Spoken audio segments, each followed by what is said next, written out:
Students, welcome to my channel simple medicine. So आज मैं आपको बताऊंगी हाइपरटेंशन के बारे में कि हम अंडरस्टैंड करेंगे हमारे पास हाइपरटेंशन होती क्या है। सो hypertension, commonly known as high blood pressure, is a condition in which the force of blood against the artery walls is consistently too high. Over time, this increased pressure can lead to serious health complications, including heart disease, stroke, and kidney problems. Blood pressure is measured in millimeters of mercury (mmHg) and recorded as two numbers: the systolic and the diastolic. The systolic is the top number, and the diastolic is the bottom number. So simply ही हमारे पास ये बात कर रहा है कि hypertension हमारे पास जो होती है वो एक ऐसी कंडीशन होती है जिसमें क्या होता है कि हमारे पास ब्लड का प्रेशर जो है वो हाई हो जाता है। मीन्स कि हमारे पास जो आर्टरीज होती है उसमें हमारे पास ब्लड का प्रेशर हाई हो जाता है, जिसकी वजह से हमारे पास क्या होता है कि हमारे पास अदर डिजीजेस भी हो सकती है, लाइक जिसमें हमारे पास ब्रेन की डिजीज हो सकती है। मीन्स ब्रेन की डिजीज हमारे पास कैसे होती है, जब हमारे पास आर्टरीज में क्या होता है कि ब्लड का प्रेशर हाई हो जाता है तो हमारे पास क्या होता है कि आर्टरीज जो है वो डैमेज हो जाती है। जब आर्टरीज हमारे पास डैमेज हो जाती है तो हमारे पास क्या होता है, हमारे पास ब्लड जो है वो ब्रेन को सप्लाई नहीं होता है, जिसकी वजह से हमारे पास क्या कंडीशन हो जाती है, हमारे पास स्ट्रोक जैसी कंडीशन हो जाती है। ठीक है, देन नेक्स्ट हमारे पास कौन सी कंडीशन आ जाती है, ये तो हमने ब्रेन की बात कर लिया। अगर और भी बहुत सारी डिजीजेस करवाते हैं, लेकिन हम प्राइमरी जो मेन मतलब जो हमारे पास मेन कॉमन डिजीजेज जो आ जाती है ना, जो मोस्ट कॉमन है, जैसे स्ट्रोक हो गया, ये कंडीशन हो गया। अब अगर हम बात करें यही चीज़ अगर हम हार्ट में बात करें तो हमें पता है कि अगर हमारे पास हाइपरटेंशन होगी तो जिसकी वजह से हमारे पास क्या हो सकता है कि हार्ट फेलियर भी हो सकता है। ठीक है, हमारे पास हार्ट फेलियर हो सकता है, जिसकी वजह से क्या होता है कि हार्ट जो है वो ब्लड को पंप नहीं कर सकता। जब हार्ट जो है वो ब्लड को पंप नहीं कर पाएगा तो हमारे पास क्या होगा कि ब्लड जो है वो बॉडी तक सप्लाई नहीं होगा। जब बॉडी तक सप्लाई नहीं होगा तो क्या होगा कि बॉडी को ब्लड नहीं मिलेगा तो बॉडी डाई। ठीक है, बॉडी को ब्लड चाहिए होता है, जब बॉडी को ब्लड ही नहीं मिलेगा तो बॉडी कांट सर्वाइव। अब यही बात हम कंडीशन कर लें कि अगर हमारे पास हार्ट जो है वो पंप जो है एफिशिएंटली नहीं कर रहा है, जिसकी वजह से हमारे पास क्या हो रहा है कि ऑर्गन्स के पास हमारे पास ब्लड सप्लाई नहीं हो रहा है, तो ब्रेन में हमारे पास क्या हो गया, स्ट्रोक हो गया। अगर यही हम मेन ऑर्गन की बात करें, जैसे हमारे पास किडनी है, अगर हमारे पास किडनी में क्या होता है कि ब्लड सप्लाई नहीं जाता है तो हमारे पास क्या होता है कि क्रॉनिक किडनी डिजीज हो जाती है, किडनी फेलियर भी हो जाता है, क्योंकि हमें हर ऑर्गन को ब्लड की रिक्वायरमेंट होती है। अगर ब्लड उसको नहीं मिलता है तो आहिस्ता आहिस्ता बॉडी के जो ऑर्गन्स और पार्ट्स जो है वो फेल हो जाते हैं। तो बेसिकली ये हमारे पास था कि हाइपरटेंशन की वजह से ये हमारे पास सेकेंडरी डिजीजेज हो जाती है। ठीक है, अब यहाँ में हमारे पास सेकेंडरी की बात आ गई तो मैं आपको दो कंडीशन क्लियर करना चाहती हूँ। एक हमारे पास कंडीशन होती है प्राइमरी और दूसरी हमारे पास कंडीशन होती है सेकेंडरी। प्राइमरी वो चीज़, अगर देखिए हम बात करते हैं कि एक ऑर्गन में प्राइमरी डिजीज है, एक ऑर्गन की सेकेंडरी डिजीज है। अगर हम प्राइमरी की बात करें तो प्राइमरी हमारे पास वो डिजीज होती है जो इट सिर्फ ऑर्गन की वजह से होती है। मीन्स कि अगर मैं कहूँ किडनी की प्राइमरी डिजीज है तो मतलब किडनी के खुद के में कोई इशू आया है, कोई मेल फंक्शन हुआ है, कोई मतलब कि फंक्शन डैमेज हुआ है, कोई स्ट्रक्चर डैमेज हुआ है, जिसकी वजह से किडनी में डिजीज आई है, तो ये किडनी की क्या होगी, प्राइमरी डिजीज होगी। लेकिन अगर मैं कहूँ सेकेंडरी डिजीज आई है किडनी में, किसी और चीज की वजह से किडनी में डिजीज आई है, किडनी की इटसेल्फ कोई नहीं था, किडनी का फंक्शन भी सही है, किडनी का स्ट्रक्चर भी सही है, लेकिन क्या हुआ है कि किसी और चीज़ की वजह से, जैसे हम बात कर लेते हैं हाइपरटेंशन की, क्योंकि अभी हम हाइपरटेंशन को स्टडी कर रहे हैं। तो हाइपरटेंशन अगर हमारे पास क्या होता है कि हमारे पास किडनी के पास ब्लड सप्लाई नहीं होता है, जब ब्लड सप्लाई नहीं होता है तो किडनी का जो है वो उसके पास ब्लड टिक आ रहा होता है, तो क्या होता है कि किडनी में डैमेज आ जाता है। तो ये इट्स किडनी में तो कोई मसला नहीं है ना, किडनी का फंक्शन और स्ट्रक्चर तो सही है। मसला क्या है कि हाइपरटेंशन की वजह से किडनी को जो है वो ब्लड सप्लाई नहीं हो रहा है। अब हाइपरटेंशन में ब्लड प्रेशर हाई हो रहा है। अब दो चीज़ें याद कर ले, ये कंफ्यूजन बहुत सारे बच्चों को होती है। एक हमारे पास होता है ब्लड फ्लो, एक हमारे पास होता है ब्लड प्रेशर।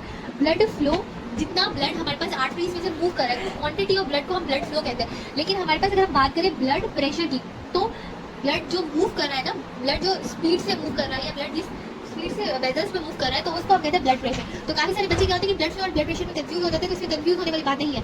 ब्लड फ्लो ज़्यादा का मतलब ये नहीं है कि ब्लड प्रेशर ज़्यादा है। ठीक है, ब्लड फ्लो और ब्लड प्रेशर ये जो है कि दोनों एक अलग चीज़ें हैं। ठीक है, ब्लड अगर देखिए, अब हम कह रहे हैं कि हाइपरटेंशन में ब्लड प्रेशर ज़्यादा हो रहा है, लेकिन किडनी के पास ब्लड फ्लो तो कम जा रहा है ना। ब्लड फ्लो कैसे जा रहा है, क्योंकि हमारे पास ब्लड प्रेशर की वजह से आर्टरीज की वॉल जो है वो डैमेज हो रही है।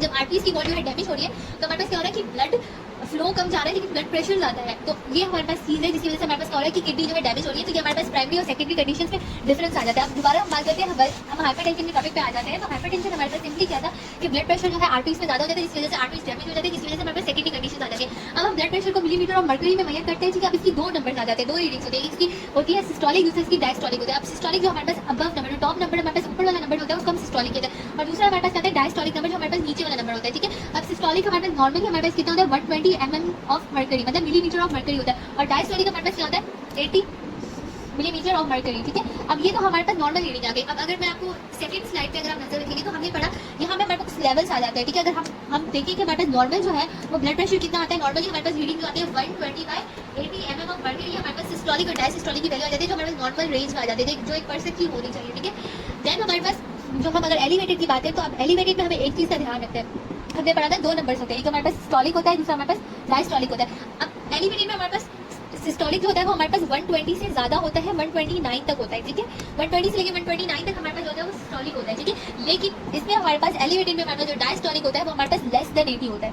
ये चीज़ आपने कॉमन नोटिस करनी है, क्योंकि काफ़ी सारी चीज़ों में ये चीज़ हमें मिस हो जाती है कि हमारे पास एलिवेटेड में डायस्टोलिक होता है वो हमारे पास लेस देन 80 होता है, ठीक है। अब ये कंडीशन मैं आपको नेक्स्ट वीडियो में एक्सप्लेन करूँगी कि ये लेस देन क्यों होता है, क्योंकि बेसिकली हम फिलहाल हाइपरटेंशन को स्टडी कर रहे हैं यहाँ पे, ठीक है। अब ये हमारे पास एलिवेटेड हो गया, देन हमारे पास हाइपरटेंसिव स्टेज 1 आ जाता है। स्टेज 1 में हमारे पास क्या होता है कि हमारे पास जो सिस्टोलिक है वो हमारे पास होता है 130 से लेके 139 तक, और हमारे पास डायस्टोलिक कितना होता है 80 से लेके 89 तक, ठीक है। और देन हम अगर हाइपरटेंशन स्टेज 2 की बात करें तो हमारे पास हाइपरटेंशन स्टेज 2 में हमारे पास ब्लड प्रेशर जो होता है वो 140 से ज़्यादा होता है, और डायस्टोलिक जो है वो हमारे पास 90 से ज़्यादा होता है। और अगर हम हाइपरटेंसिव क्राइसिस की बात करें, हाइपरटेंसिव क्राइसिस की बात ही आ गई कि हमारे पास इमरजेंसी कंडीशन आ गई, हमारे पास इमरजेंसी कंडीशन आ गई जिसको हम हाइपरटेंसिव क्राइसिस कहते हैं। तो जिसमें हमारे पास क्या होता है कि हमारे पास सिस्टोलिक और डायस्टोलिक कितना होता है, सिस्टोलिक हमारे पास जो होता है वो मोर देन 180 होता है, और जो डायस्टोलिक होता है वो हमारे पास मोर देन 120 होता है। तो ये हमारे पास कुछ जो है मैंने आपको लेवल्स बता दिए। मेनली जो हमारे पास मतलब यही चीज़ें हैं कि एक बार हमारे पास नॉर्मल ब्लड प्रेशर आ जाता है, फिर हमारे पास एलिवेटेड आ जाते हैं, देन हमारे पास hypertension stage 1 stage 2 hypertension crisis आ जाते हैं। यही हमारे पास रीडिंग्स होती है जो हमें मॉनिटर करनी होती है, ठीक है। अच्छा, अब देन हमारे पास रिस्क फैक्टर्स में क्या होता है, रिस्क फैक्टर्स हाइपरटेंशन में हमारे पास दो कंडीशंस हो जाती है, एक हमारे पास होती है प्राइमरी और दूसरी हमारे पास होती है सेकेंडरी। अगर हम बात करें प्राइमरी की, प्राइमरी और सेकेंडरी, ठीक है। प्राइमरी मैंने वही चीज़ आपको अभी एक्सप्लेन की कि कोई ऐसा काज जिसकी वजह से हमें हाइपरटेंशन हो रही है, ठीक है। अगर प्राइमरी में हम बात करें हमारे पास प्राइमरी में फर्दर दो हमारे पास हो जाती है, ठीक है। एक हमारे पास होती है मॉडिफाइड, एक होती है नॉन मॉडिफाइड। अब मॉडिफाइड का मतलब उस चीज़ को हम चेंज कर सकते हैं, ठीक है, लेकिन नॉन मॉडिफाइड का मतलब कि उस चीज़ को हम चेंज नहीं कर सकते हैं, ठीक है। मॉडिफाइड मीन्स कि हम उसको इंप्रूव कर सकते हैं। अब मॉडिफाइड में हमारे पास क्या आ जाता है, हमारे पास वेट आ जाता है, ठीक है। हमें पता है कि वेट गेन की वजह से भी हाइपरटेंशन हो जाता है। तो अगर हम एक पर्सन को वेट लॉस करवाएं तो क्या होगा कि हाइपरटेंशन वो उसी लाइफस्टाइल मॉडिफिकेशन की वजह से हमारे पास क्या होता है कि हाइपरटेंशन उसको कंट्रोल हो सकता है, ठीक है।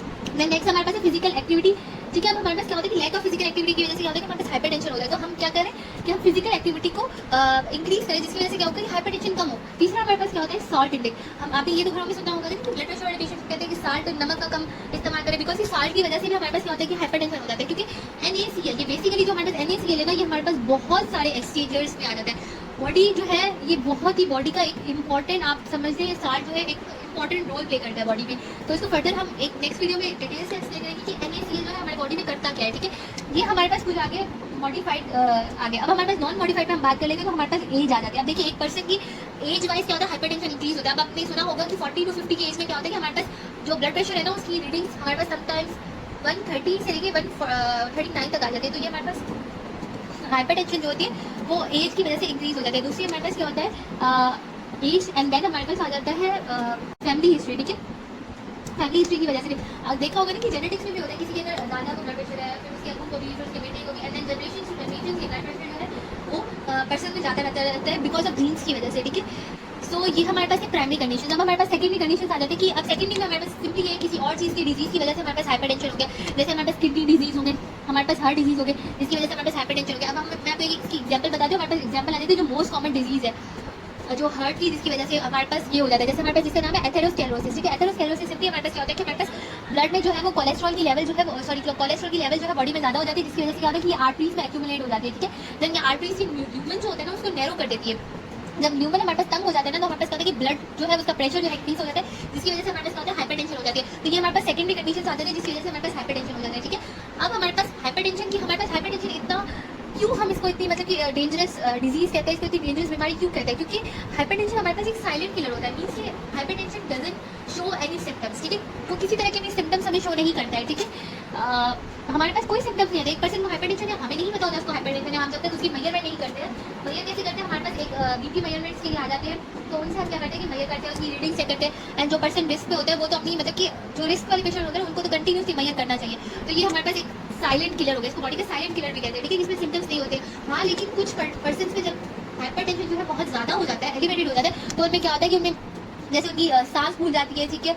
उनमें जो है वो हमारे पास सांस फूल जाती है और उसके चेस्ट पेन हो जाता है, ठीक है। नोज ब्लीडिंग हो जाती है, ये सब हेडेक हो जाता है। हेडेक, नोज ब्लीडिंग और सांस फूलना, चेस्ट पेन, ये कंडीशंस होती है कि हमारे पास क्या होता है कि रेयर पर्सन में आ जाते हैं। कुछ लोगों में ये सिम्टम्स होते हैं, अदरवाइज ये सिम्टम्स शो नहीं होते। कुछ पेशेंट्स में ये सिम्टम्स शो होते हैं, अदरवाइज ये सिम्टम्स शो नहीं होते हैं, ठीक है। अब ये हमारे पास हो गया। अब हमारे पास जो है अब हमने जो है पढ़ते हैं इसकी कॉम्प्लिकेशंस क्या होते हैं। अपने कॉम्प्लिकेशन से वही मैंने बात की कि आपके पास हाइपरटेंशन जो है वो हमने पढ़ा कि हार्ट, किडनी, ब्रेन, इन सब चीज़ों को मसला कर सकता है। अब हमारे पास सिंपली अगर हम हार्ट से स्टार्ट करें इसने हार्ट को डैमेज कर दिया, हमारे पास क्या हो गया, हार्ट फेलियर हो गया। अब हार्ट फेलियर हो गया मतलब कि हार्ट जो है वो पंप नहीं कर सकता ब्लड बॉडी का, बॉडी के पास ब्लड ही नहीं गया, बॉडी के पास ब्लड ही नहीं गया तो बॉडी पार्ट्स जो है वो जो है डैमेज होते जाएंगे, बिकॉज कि ब्लड जो है हमारे पास मेन बॉडी जो है वो ब्लड की वजह से है, तो बॉडी के लिए ब्लड जो है वो लाजमी चाहिए। तो जिसकी वजह से हमारे पास क्या होता है कि हार्ट ने ब्लड सप्लाई नहीं किया तो हमारे पास किडनी और ब्रेन, अगर हम और भी ऑर्गन्स की बात कर ले, लेकिन प्राइमरी हमारे पास मेन इंपॉर्टेंट ऑर्गन्स यही होते हैं, किडनी और ब्रेन। ब्रेन में स्ट्रोक हो गया, किडनी डैमेज हो गया, किडनी फेलियर हो गई, ये सारी कॉम्प्लिकेशन हमारे पास हो जाते हैं। अब जैसे डायग्नोसिस और मॉनिटरिंग की बात करें तो हमारे पास क्या होता है कि ये साइलेंट किलर होता है, तो हमारे पास सिम्टम्स तो शो करता नहीं है, तो हमने क्या करना है कि इसको मैयर करना है, मॉनिटर करना है। मॉनिटर हम किस तरह से करते हैं, अब हमारे पास बहुत सारी डिवाइसेस होती है बीपी मेजरमेंट्स के लिए, जिससे हम बीपी मॉनिटर कर सकते हैं। स्पेशली जो पर्सन रिस्क पे है उनको तो मतलब कि अपना बीपी जो है दिन में काफ़ी दफ़ा चेक करना चाहिए, तो ये डिवाइसेस हमारे पास जैसे डिजिटल बीपी मॉनिटर हो गया, और हाँ जो मेन हमारे पास यूज़ होते हैं ना वो स्वेगो मैनोमीटर होते हैं, ठीक है, स्वेगो मैनोमीटर होते हैं, उसको हम यूज़ करते हैं। देन हमारे पास क्या होता है एम्प्यूलेटरी बीपी मॉनिटर होता है, ये सारी चीज़ों से हम क्या करते हैं कि ये डिवाइसेस होती है जिससे हम बीपी मॉनिटर करते हैं। अच्छा हम बात करते हैं ट्रीटमेंट की। ट्रीटमेंट में हमारे पास क्या होता है, दो चीज़ें होती है, अर्ली जो हमारे पास ब्लड पेशेंट, अब ये नहीं है कि अर्ली हमारे पास ब्लड प्रेशर वाला पेशेंट है तो हमें उसको कहा कि भाई आप ये मेडिसिन से। सबसे पहले हमने ट्रीटमेंट में क्या करना है कि दो अप्रोचेस करनी है। पहली अप्रोच हमें क्या करनी है कि लाइफस्टाइल मॉडिफिकेशन करें, क्योंकि हम बीपी को लाइफस्टाइल, हमने कहा ना कि मॉडिफाइड जो फैक्टर्स होते हैं इनको हम चेंज करें तो हम क्या होते हैं बीपी को कंट्रोल कर सकते हैं। तो लाइफस्टाइल मॉडिफिकेशन मैंने भाई आप उनको बोले आप साल्ट इंटेक कम करें, थोड़ी फिजिकल एक्टिविटी इंक्रीज करें, एक्सरसाइज वगैरह करें, वेट लॉस करें, और हाँ स्ट्रेस नहीं लेना चाहिए। स्ट्रेस की वजह से भी हमारे पास बीपी जो है वो इंक्रीज हो जाता है, जिसके ब्लड प्रेशर इंक्रीज हो जाता है। तो ये हमारे पास क्या होता है कि लाइफस्टाइल मॉडिफिकेशन होता है। हाँ इनके बावजूद अगर पर्सन को इफेक्ट नहीं पड़ रहा होता है या पर्सन जो है ये चीज़ें एडवाइसेस फॉलो नहीं करता है, हम क्या करते हैं कि इसको मेडिकेशंस पे देते हैं, ठीक है। अब मेडिकेशंस में यहाँ पर हमारे पास कुछ लिखी हुई है, जैसे कैल्शियम चैनल ब्लॉकर्स आगे, डायूरेटिक्स आगे, ठीक है, और फर्दर में और यहाँ पे एसी इनहिबिटर्स भी लिखे हैं। उसके अलावा भी होते हैं हमारे पास बीटा ब्लॉकर्स होते हैं, ठीक है, बीटा ब्लॉकर्स भी हम लोग देते हैं। बीटा ब्लॉकर्स जो है वो ब्लड प्रेशर के लिए देते हैं, ठीक है। अल्फा ब्लॉकर्स भी देते थे लेकिन उसके साइड इफेक्ट्स की वजह से उसको रिमूव कर दिया गया है, ठीक है। एंड देन हमारे पास एंजियोटेंसिन रिसेप्टर ब्लॉकर्स भी देते हैं, ठीक है। तो ये कुछ मेडिकेशंस होते हैं जो हम बीपी वाले पेशेंट्स पे देते हैं। अब फर्दर ये जो है वो इन पे एक डिटेल लेक्चर मैं अपलोड करूँगी कि कौन कौन सी ड्रग्स किस किस कंडीशन में हम दे सकते हैं, तो ये हमारे पास कौन सी कॉन्ट्राइंडिकेशंस वगैरह ये सारी चीज़ें, ठीक है। तो आई होप सो ये लेक्चर आप लोगों को पसंद आया होगा। अगर पसंद आया तो वीडियो को लाइक शेयर और सब्सक्राइब कर दें।